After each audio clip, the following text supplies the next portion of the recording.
लोकांसाठी अखंड तांडव करणारे इतके समाजसेवी राजकारणी महाराष्ट्राने किंबहुना देशाने क्वचितच पाहिले असतील। मागील 7 ते 8 दिवसात सीट मिळवण्यासाठी इच्छुकांनी केलेली धडपड आणि न मिळवल्यामुळे झालेला उद्रेक आपण साऱ्यांनीच पाहिलेला आहे। काहींनी अश्रू ढाळले, काहींनी आत्मदहनाची धमकी दिली, काहींनी नेत्यांना मारण्याचा प्रयत्न केला, तर काहींनी ठिय्या आंदोलनं केली। कित्येक लोकांना हॉस्पिटलमध्ये दाखल केल्याची दृश्य आपण पाहिली। त्यातून साध्य काय झाले? खरंच यांना जनसेवेसाठी तिकीट हवी होती की तिकिटासाठी पक्षसेवा केली होती? हा संशोधनाचा विषय आहे। भारतात नेता म्हणजे एक वेगळा स्वॅग आहे।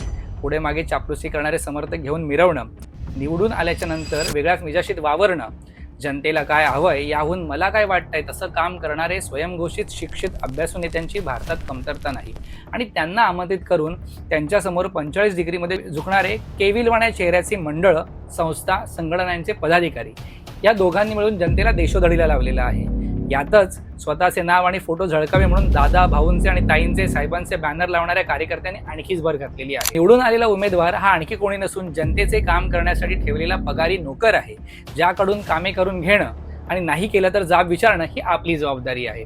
आणि जोपर्यंत हे लोकांना कळत नाही तोपर्यंत सेवेसाठी नेमलेले हे सेवक डोक्यावर बसून राहतील। तुम्ही काम केले नाहीत तर मतं मिळणार नाही याची भीती उमेदवारांना असायला हवी। पण जर हे बदललं नाही तर पैशासाठी कोणत्याही थराला जाणारी आणि सत्तेचा आणि पदाचा उन्माद करणारी ही मंडळी शोषणाचा नवीन अध्याय दर 5 वर्षाला लिहित राहतील।